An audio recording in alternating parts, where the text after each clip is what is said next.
ये लड़ाइयाँ अभी बढ़ेंगी और अगर कंट्रोल कर ली जाए 2 अप्रैल तक तो बहुत अच्छा है, नहीं तो 2 अप्रैल के बाद और भी ज़्यादा क्राइसिस आएंगे। यानी कि अगर 2 अप्रैल तक ये लड़ाइयाँ ख़त्म हो जाती है, कुछ रेज़ोल्यूशन आ जाता है, कोई पीस ट्रीटी की तरफ जाते हैं तो ज़्यादा अच्छा रहेगा। ऐसा हो सकता है, पॉसिबिलिटी है कि फिर ये साल ठीक निकल जाए। जून से लेकर अक्टूबर तक का टाइम पीरियड हिंदुस्तान के लिए भी अच्छा पीरियड नहीं है। हिंदुस्तान के अपने नक्शे में मंगल की दशा, मीन दशा और राहु की भुक्ति चल रही है। नमस्कार माता जी। नमस्कार। कैसे हो माता जी आप? बढ़िया। हमने पहली जो वीडियो बनाई थी, हमने नए साल पे बनाई थी आपने और मैंने, जिसपे हमने डिस्कस करा था कि जो इंग्लिश कैलेंडर के हिसाब से नया साल है, 1 जनवरी है, वो शुरू होने वाली थी, नया साल कैसा रहेगा? अब हमारा जो हिंदू कैलेंडर है, वैदिक कैलेंडर है, उसके हिसाब से प्रतिपदा आने वाली है। हमने वादा किया था व्यूअर से भी कि हम एक वीडियो बनाएँगे, नया साल जो हमारे हिसाब से, वैदिक के हिसाब से, वो कैसा रहेगा? तो क्या इसके बारे में आप बताना चाहेंगे? कब शुरू हो रहा है, प्रतिपदा कब पड़ रही है और कैसा साल रहेगा? मैंने ये कहा था कि हम नए वर्ष के पास एक आपको देंगे और जो पिछले बार हो चुका है 19 से पहले उसके में बारे में थोड़ी-सी बात करेंगे। 19 मार्च को नया साल स्टार्ट हो गया है। तो उससे पहले ही राहु जो है शतभिषा नक्षत्र में आ गए हैं और वो रहेंगे अगस्त तक। तो क्या अगस्त तक लड़ाई के चांसेस हैं या ये इसमें कुछ बुरा होगा? क्योंकि पिछली बारी भी आपने बताया था कि इसमें थोड़ी अग्रेसिवनेस बढ़ सकती है। ये शतभिषा का मतलब है 100 तारों की शक्ति वाला। जी। अभी तो ये सिर्फ राहु ही हैं, बहुत सारे प्लैनेट मिल रहे हैं 19 तारीख को और वो सारे के सारे कुंभ राशि में मिलेंगे। तो 19 मार्च 2026 को सुबह 6:53 पे शुरू हो रहा है नया साल। इस बारी जो हमारा नया साल है 19 मार्च को शुरू होगा मॉर्निंग में। मॉर्निंग और वहाँ तिथि का क्षय हो रहा है। इट मीन्स पहली जो तिथि है उसका क्षय होता है और उसके बाद दूसरी तिथि साथ में शुरू हो जाती है। और ये नया साल जो है 2083 पड़ेगा और प्रतिपदा आपने बताया है कि उसका क्षय हो रहा है। इस बारी प्रतिपदा का तिथिक्षय हो रहा है। जी हाँ। तो मगर उसके बाद ही जो हम लोग नोट करेंगे वो देखेंगे कि किस क्या लगन लिया है। लगन इसने पाइसेस का लिया है और पाइसेस में 4 प्लैनेट बैठे हुए हैं। मार्स, राहु, मरकरी और मून। मून भी आगे थोड़ा सा निकल गया है मगर पहले यहीं पे था। ये सारे प्लैनेट आप कह रहे हैं लगन में ही 12 नंबर में राशि में लगन में ही बैठे हुए हैं। जी हाँ। और 11 नंबर की राशि में जो है वो सैटर्न बैठा हुआ है 12 नंबर मतलब पाइसेस में। और 11 नंबर में ये सारे के सारे प्लैनेट बैठे हुए हैं 12वें घर में। थोड़ी सी कंफ्यूजन है यहाँ पे, क्या 12वें घर में बैठे हैं या 12वीं राशि में बैठे सब? 12वीं राशि में जो बैठा है वो बैठा सैटर्न। लगन में सैटर्न बैठा है जी हाँ। और उसके साथ नेपच्यून है। और बाकी जितने प्लैनेट आपने बताए हैं वो सारे प्लैनेट जो है 12वें घर में 11वीं राशि में बैठे हैं। जी हाँ, वो कुंभ राशि में बैठे हुए हैं। ये तो काफी ज्यादा लॉसेस और बहुत ज्यादा प्रॉब्लम्स को दिखाता है इस साल में। हाँ, हर एक का नहीं दिखाता। हमारा लगन जो है हिंदुस्तान का वो 2 नंबर का है। तो जो 11 नंबर है वो हमारी 10वीं राशि पड़ती है, 10वां घर पड़ता है। तो हमारे लिए ये साल जो है, इंडिया के लिए जो साल है, वो ठीक रह सकता है। 2 नंबर की राशि इंडिया की बनी, 11 नंबर राशि जो है इंडिया की वो आप 10वें घर में 11 नंबर की राशि है वो कुंभ राशि होगी और कुंभ में राहु मंगल का कंजक्शन हो रहा है। वो 13 मार्च को हो रहा है। वो हमारे इस नए साल के प्रवेश से पहले-पहले हो जाएगा। लड़ाइयाँ झगड़े बहुत बढ़ेंगे। अंगारक योग बना है, जैसे मैं पहले भी बताया था कि राहु और मार्स अगर एक ही राशि में रहते हैं तो वो अंगारक योग बनाते हैं। पिछली वीडियो में हमने जो प्रेडिक्शन करी थी खमीनी जी की डेथ के बारे में और वॉर के बारे में, वो चीज़ें तो हो चुकी हैं। काफ़ी लोगों ने उस चीज़ को समझा भी कि ऐसा क्यों हुआ है उस वीडियो को देख के। मगर जो अब हो गया है वो तो पास्ट में है। क्या ये लड़ाइयाँ आगे भी कंटिन्यू रहेंगी क्या और बढ़ेंगी? इंडिया इन्वॉल्व नहीं हो रहा है, मगर क्या बाकी कंट्रीज़ के बीच में लड़ाइयाँ बढ़ रही हैं? जी हाँ, ये लड़ाइयाँ अभी बढ़ेंगी और अगर कंट्रोल कर ली जाए 2 अप्रैल तक तो बहुत अच्छा है, नहीं तो 2 अप्रैल के बाद और भी ज़्यादा क्राइसिस आएंगे। यानी कि अगर 2 अप्रैल तक ये लड़ाइयाँ ख़त्म हो जाती है, कुछ रेज़ोल्यूशन आ जाता है, कोई पीस ट्रीटी की तरफ जाते हैं तो ज़्यादा अच्छा रहेगा। ऐसा हो सकता है, पॉसिबिलिटी है कि फिर ये साल ठीक निकल जाए। मगर ऐसा होगा नहीं, क्योंकि तब तक मंगल जो है वो सैटर्न के साथ चला जाएगा। सैटर्न और मंगल का फिर कंजंक्शन होगा और वो इस दुनिया में शांति नहीं आने देगा। ये प्रॉब्लम सबसे ज़्यादा रहेगी। तो आपका कहना है कि अगर ऐसा हो जाए तो अच्छा है, पर होने के चांसेस आपको नहीं दिख रहे हैं। बहुत कम। तो चांसेस यही दिख रहे हैं कि ये लड़ाई जो है ये कंटिन्यू होगी, जो अमेरिका, ईरान, इज़राइल की ये लड़ाई है, ये आगे एस्ट्रोलॉजिकली कंटिन्यू होने का दिख रहा है। जी हाँ। पर ट्रम्प जी जो है वो कह रहे हैं कि ये लड़ाई को मैं कुछ हफ्तों में ख़त्म करना चाहता हूँ और ये ख़त्म हो जाएगी। चाहते तो हैं, मगर चाहने से नहीं कुछ भी होता। इज़राइल को बहुत डैमेज करेंगे और बाकी अरब कंट्रीज़ को भी डैमेज कर रहा है ईरान। तो वो तो यही बात है कि हम तो मरेंगे, तुम्हें क्यों छोड़ें? पर अब खमेनी जी के जाने के बाद अब है क्या? ईरान धीरे-धीरे जो है उनकी लीडरशिप जो है क्रम्बल हो रही है। तो धीरे-धीरे वही चीज़ होगी जो हमें लग रहा था कि वहाँ पे एक सत्ता परिवर्तन होके हो सकता है जो शाह थे, जो वहाँ के किंग थे, उनका राज आ जाए, हो सकता है डेमोक्रेसी आ जाए। चीज़ें तो वहाँ जाते हुए दिख रही है, तो लड़ाई बंद क्यों नहीं होगी? क्योंकि जो दूसरे लोग आए हैं, वो वही लोग हैं जो कट्टरपंथी हैं, वही लोग हैं जो कि खमियानी के आगे सपने को ही पूरा करने की कोशिश कर रहे हैं। तो आपका कहना है कि वो लोग अपने जो उनका मकसद है, जो उनका एम है, उसमें सक्सेसफुल होंगे, वो हटेंगे नहीं, यूएसए इनको एलिमिनेट नहीं कर पाएगा। सक्सेसफुल तो नहीं होंगे, मगर डिस्ट्रक्शन बहुत करेंगे। कंटिन्यू रहेगी, लड़ाई चलते रहेगी, प्रॉब्लम चलते रहेगी, ना उनको सक्सेस मिलेगी, ना यूएसए को मिलेगी, एक स्टेलमेट सा हो जाएगा और लड़ाई लंबी कंटिन्यू होने के आसार लग रहे हैं जी। आपको। तो जैसा कि मैंने पहले बताया कि 2 अप्रैल 2026 को मार्स जो है पाइसिस में चला जाएगा, राहु को छोड़ के आगे निकल जाएगा। अब राहु और मार्स दोनों ही सतभिषा नक्षत्र में है, तो आगे उसके बाद जो है ये उसके साथ सैटर्न के साथ जाके मिलेगा। और ये अभी सैटर्न खुद सैटर्न के नक्षत्र में है और ये भी जो है जुपिटर का नक्षत्र क्रॉस करने के बाद सैटर्न के नक्षत्र में ये भी चला जाएगा। इसकी सिग्निफिकेंस क्या रहेगी? लोगों को क्या देखने को मिलेगा? क्या कोई त्रासदी आएगी? क्या कोई नेचुरल डिज़ास्टर आ सकता है? क्या प्रॉब्लम क्या है? अगर थोड़ी राशि दूर होती तब तो बात थी। अब एक 11 नंबर में कंजक्शन हो रहा है, एक 12 नंबर की राशि में कंजक्शन हो रहा है।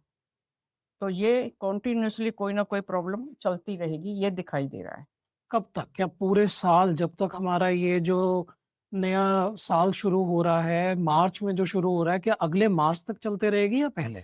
19 अप्रैल 2026 को सैटर्न और मार्स का कंजक्शन होगा।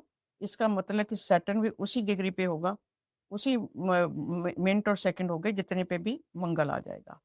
तो ये इस बात को और भी ज़्यादा बढ़ाएँगे लड़ाई झगड़े को और जो त्रासदियाँ हैं, वो नेचुरल त्रासदियाँ भी बहुत आने की संभावना दिखाई दे रही है। कहाँ पे कोई पर्टिकुलर रीजन है या फिर पूरी दुनिया में कहीं भी आ सकती है? जो समुद्र के किनारे हैं, उनके ऊपर ज़्यादा है क्योंकि सैटर्न 2 साल तक यहीं रहेगा।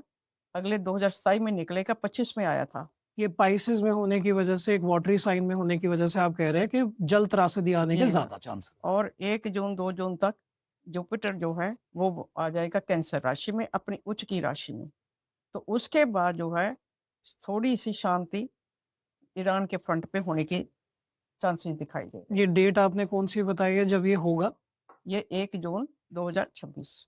1 जून 2026 के आसपास ये प्रॉब्लम जो है थोड़ी-सी ईरान के पॉइंट ऑफ व्यू से हो सकता है कि रिज़ॉल्व हो जाए और ये प्रॉब्लम खत्म हो जाए, जब जुपिटर एक्सॉल्टेड अपनी राशि में जा रहा है उस टाइम। जी हाँ, जुपिटर जब तक जेमिनी में तब तक इसको प्रॉब्लम है क्योंकि जेमिनी जो है, ईरान के हॉरोस्कोप के मुताबिक उसका 12वाँ घर पड़ता है। तो 4 नंबर की उसका लगन बनता है और 4 नंबर में जब जुपिटर आ जाएगा, तो शांति होने की संभावना बढ़ जाएगी। इस साल जुपिटर वैसे भी राजा है और जुपिटर का एक्सॉल्ट होना जब 1 जून को हो रहा है या 2 जून को हो रहा है, वो एक पॉजिटिव साइन गिना जाएगा। राजा जो है एक्सॉल्ट होगा इस साल का, तो जनता का भी भला होगा। बिल्कुल। और जो इसमें ये साल जो है 12 महीनों को नहीं 13 महीनों का होगा। इसमें एक अधिक मास कहते हैं इसको। इस साल में अधिक मास जी ऐड हाँ, होगा। वो 17 मई 26 से लेकर 15 जून 2026 तक रहेगा। अधिक मास को यूजुअली थोड़ा अनऑस्पिशियस, जी इनऑस्पिशियस हाँ, माना जाता इसमें है। कोई भी शुभ कार्य नहीं करा जाता। इसमें शादी, ब्याह, मांगलिक कार्य बंद कर दिए जाते हैं। पूजा-पाठ, जप-तप का प्रधानता ज़्यादा होती है। चलिए उसके लिए हम एक अलग से वीडियो बनाएँगे कि क्या अधिक मास की सिग्निफिकेंस है। मैं लोगों को कैलकुलेशन भी समझा दूँगा कि अधिक मास को कैसे कैलकुलेट करते हैं। जी हाँ। मगर ये है कि 17 मई से 15 जून तक शादी वगैरह बिल्कुल बंद रहेंगे। मगर ग्लोबल पॉइंट ऑफ व्यू से, दुनिया के पॉइंट ऑफ व्यू से, इंडिया के पॉइंट ऑफ व्यू से क्या इस टाइम पीरियड में अधिक मास में कोई प्रॉब्लम तो नहीं आएगी? अभी नहीं, इस महीने तो नहीं है, मगर उसके बाद जून के बाद, जून से लेकर अक्टूबर तक का टाइम पीरियड हिंदुस्तान के लिए भी अच्छा पीरियड नहीं है। हिंदुस्तान के अपने नक्शे में मंगल की दशा, मीन दशा और राहु की भुक्ति चल रही है। तो इस वजह से यहाँ भी कोई उथल-पुथल होने की संभावना दिखाई दे रही है, वो जून से लेकर अक्टूबर तक। उथल-पुथल किस टाइप की? क्या पॉलिटिकल इंस्टेबिलिटी, वॉर या नेचुरल डिज़ास्टर? पॉलिटिकल इंस्टेबिलिटी भी हो सकती है और यहाँ एजिटेशन वगैरह हो सकता है, लोग उपद्रव कर सकते हैं, वो तो मोदी जी संभालेंगे और पाकिस्तान के साथ भी कुछ प्रॉब्लम दिखाई दे रही मतलब है। आप कह रहे हैं 2 प्रॉब्लम्स दिखाई दे रही है, एक civil war kind of situation भी दिख रही है कि आपस में भी कुछ झड़प हो सकती है लोगों की, और एक दूसरी तरफ प्रॉब्लम दिख रही है कि हो सकता है कि पाकिस्तान के साथ फिर से जो हमने पिछले साल देखा था, कुछ एजिटेशन हो सकती है। सरकार के विरुद्ध जो है अपोजिशन कुछ ना कुछ इस तरह के काम करेगी जिसके कारण के उसको ह्यूमिलेट होना पड़ेगा और वो उसको क्रश करेगी या उसके साथ समझौता सरकार करेगी। बड़े-बड़े फैसले लेने पड़ेंगे उनको, सरकार को। इस बार ये जो आपने बताया था कि हमारे 4 प्लैनेट बैठे हुए हैं, वो 10वें हाउस में बैठे हैं, सरकार के ही हाउस में बैठे हैं अगर हम इंडिया को कंसिडर करते हैं। तो गवर्नमेंट के पॉइंट ऑफ व्यू से जो रूलिंग पार्टी है उसके पॉइंट ऑफ व्यू से ये साल काफ़ी हो सकता है इम्पोर्टेंट रहे। ये सबसे ज़्यादा जो शासक वर्ग होता है, उनके लिए प्रॉब्लमैटिक हो सकता है, तो उनके ऊपर खतरा बहुत बढ़ जाता है। मार्स और राहु जब इस 10वें घर में हैं, तो ये बहुत ही कॉम्बिनेशन गंदा है। मार्स शासक वर्ग की ज़िंदगी के लिए। इसलिए मोदी जी को या ऊपर के जितने भी अमित शाह जी हैं, योगी जी हैं, इनको अपनी बहुत प्रोटेक्शन करनी चाहिए। इस साल जो है पॉलिटिकल जो गवर्नमेंट रूलिंग पार्टी है, उनकी एक डेंजर हो सकता है, चाहे वो हेल्थ मान ले, चाहे असैसिनेशन मान ले, उनकी जान को खतरा हो सकता है, तो उनको थोड़ा केयरफुल रहना चाहिए बिल इस पूरे साल। बिल्कुल, थोड़ा केयरफुल नहीं, बहुत केयरफुल रहना चाहिए क्योंकि मंगल और राहु जब तक मंगल निकल ना जाए, उसके बाद भी मैं सैटर्न के साथ उसका कंजंक्शन अच्छा नहीं मानती, क्योंकि वो भी जो शासक वर्ग के लिए अच्छा पीरियड नहीं है।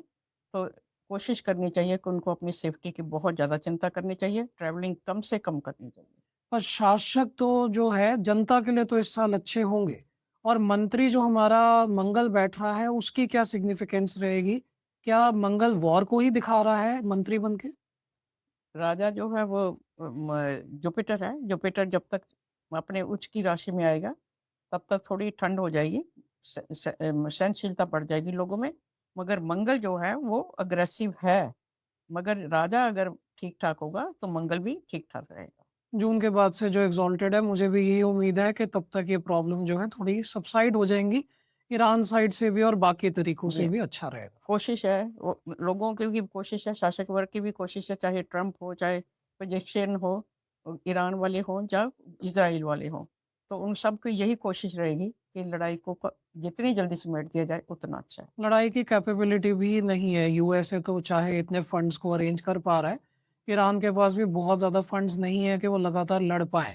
और अगर हम इंडिया पाकिस्तान की बात कर रहे हैं, तो ये बात तो सबको ही पता है कि पाकिस्तान के पास भी कोई बहुत ज़्यादा फंड्स नहीं है।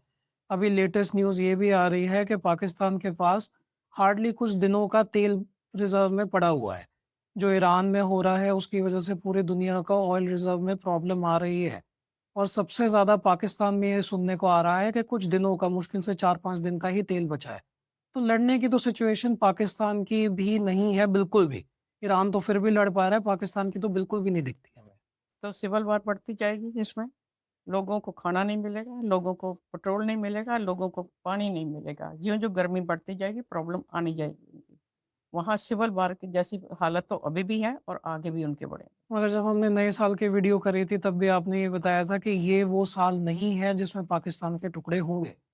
आने वाले साल में ऐसा हो सकता है, पर इस साल में वो नई सिचुएशन बनेगी, एस्ट्रोलॉजिकली ऐसा नहीं दिख रहा है। आगे के 2029-30 काफ़ी डेंजरस साल है। जब वो आएँगे बताएँगे आपको। तब इनसे इनके 28 के पीरियड में इनके टुकड़े होने की संभावना बढ़ जाएगी क्योंकि लोगों में खाने-पीने की शासक वर्ग उनके खाने-पीने का, जो उनको रोटी, कपड़े, मकान को भी सहूलियत नहीं दे पा रहा। जब जनता को रोटी कपड़ा मकान नहीं मिलेगा तब तो वो रिवोल्ट करेगी ही करेगी, फिर तो कोई आपके पास ऑप्शन ही नहीं बिल्कुल। बचती है। मैं सिर्फ़ ये कहूँगी कि जनता को रोटी, कपड़ा, सिर्फ़ मकान चाहिए होता है। उनके बच्चे पढ़ जाएँ, उनको दवाई-दारू मिल जाए और ये मर्सिडीज़ में घूमें, व ह 5 स्टार होटल में, 7 स्टार होटल में रहें, तो इनका चलता है। मगर कम से कम सरकार को ये तो देखना चाहिए कि रोटी, कपड़ा, मकान तो आम पब्लिक को मिले। ये चीज़ तो है, ये हर सरकार को समझना चाहिए कि वो ऐशो-आराम में रहते हैं, जनता की क्या सिचुएशन है। जनता की कॉस्ट पे वो ऐशो-आराम में रहते हैं। कम से कम जनता को ज़रूरत के लायक की चीज़ें तो दे, ताकि वो साँस ले सके। कोई पर्टिकुलर राशि के लिए ये साल अच्छा या बुरा रहेगा? हमने देखा कि नया साल जो है आपने सारा बताया कि 12 नंबर राशि का लगन बन रहा है। आपने बताया कि जो प्लैनेट्स हैं वो ज़्यादातर 11वें राशि में बैठे हैं 12वें हाउस में। तो क्या पाइसेस के लिए हम माने कि ये साल बुरा रहेगा? क्या कोई पर्टिकुलर राशि के बारे में आप कुछ बताना चाहेंगे? नहीं, पर्टिकुलर राशि की कोई बात नहीं, हम सिर्फ़ मुंडेन एस्ट्रोलॉजी की बात कर रहे हैं। जो मुंडेन एस्ट्रोलॉजी में डिफरेंट लोगों देशों के जो हॉरोस्कोप होते हैं, उसके हिसाब से क्या प्रॉब्लम आती है, वो हिसाब है। अगर इसमें हम ये बताएँ कि अब एरीज़ ठीक है, फलाना ठीक है, तो सारी दुनिया को हम 12 हिस्सों में बाँट के उनके बारे में नहीं कह सकते। हर इंसान का हॉरोस्कोप टोटली डिफरेंट होता है दूसरे से। बिल्कुल, हमें वो देखना पड़ेगा कि अगर आपकी 12 नंबर राशि भी है, आपके प्लैनेट्स कहाँ पे हैं? जी, अब वो ट्रांज़िट कर रहे हैं वहाँ पे, हो सकता है कि आपके लिए वो अच्छी पोज़ीशन में कर रहे हो, आपको फ़ॉरेन ट्रैवल भी करा सकते हैं। बिल्कुल कर सकते हैं। वो डिपेंड करता है कि उनका क्या पीरियड चल रहा है। अगर उसका पीरियड ऐसा नहीं है, तो उनको दुःख नहीं दे मिलेगा। तो जनरली कोई ऐसी नहीं है चीज़ कि किसी राशि को अवेयर रहने की ज़रूरत है, कुछ करने की ज़रूरत है, क्योंकि बहुत ज़्यादा इंटरनेट पे, सोशल मीडिया पे, हर जगह इस चीज़ का बहुत ज़्यादा हौवा बनाया जाता है, लोगों को डराया जाता है। हुँ। मगर हम सारी दुनिया के लोगों को 12 राशियों में नहीं बाँट सकते। हर बच्चे का हॉरोस्कोप अलग होता है और हर एक का जो प्रेडिक्शन होती है, अलग होती है। तो ऐसे कैसे हम हर एक का कह दें कि हाँ जी, एरीज़ के लिए अच्छा है, पाइसेस के लिए अच्छा है, फलाने के लिए अच्छा है, ऐसा ऐसा कुछ नहीं होता। चलिए, हमें उम्मीद है कि सबका ये नया साल ये अच्छा निकले और जल्दी से जल्दी वॉर्स भी थोड़ी कम हो, जनता को थोड़ा राहत मिले। जितने भी शासक हैं आपस में लड़ने की बजाय जनता का देखें, जनता का भला करें, डेवलपमेंट करें। राहु जब भी शतभिषा नक्षत्र में आता है, 2007 में भी आया था, तब भी इसने टेक्नोलॉजी में बड़ी वृद्धि करी थी। मोबाइल वगैरह का बहुत ज़्यादा प्रोग्रेस हुई थी। उसके बाद जब-जब ये शतभिषा नक्षत्र में आता है, तो वो सब कुछ होता है, मगर ऑनलाइन फ्रॉड वगैरह बढ़ जाते हैं। लोगों को चाहिए कि ऑनलाइन फ्रॉड से बचें। तो इस बारी एआई का काफ़ी ज़्यादा बढ़ ही रहा है। एआई टेक्नोलॉजी ऐसी है जो बहुत तेज़ी से बढ़ रही है और जैसा कि आपने बताया कि फ्रॉड ये चीज़ें तो बढ़ेंगी। राहु मैलेफिक है, टेक्नोलॉजी के साथ-साथ उसका मिसयूज़ भी लेकर आएगा ही। तो ये एआई जो आ रहा है, इस चीज़ में हो सकता है कि इस साल में और ज़्यादा एडवांसमेंट हो, मगर लोगों को उस हिसाब से अवेयर भी रहना चाहिए। हाँ, सोशल मीडिया उस टाइम आया था और ये इंस्टाग्राम वगैरह सब 2007 में आए थे। राहु इस बार भी आके टेक्नोलॉजी में काफ़ी वृद्धि करवाएगा। मगर एक अवेयरनेस फिर भी लोगों को रखनी चाहिए। बिल्कुल, सरकार को भी ऑनलाइन फ्रॉड से जनता को जागरूक करते रहना चाहिए। काफ़ी इनिशिएटिव इस पे करे भी जा रहे हैं। जी हाँ। चलिए, मुझे उम्मीद है कि सब लोगों का नया साल बढ़िया रहेगा, अच्छा रहेगा और ये सारी प्रॉब्लम जो है इतनी ज़्यादा ना आए। मैं तो यही उम्मीद करता हूँ कि अगर हम कोई बुरी प्रेडिक्शन कर भी रहे हैं, वो ना ही हो।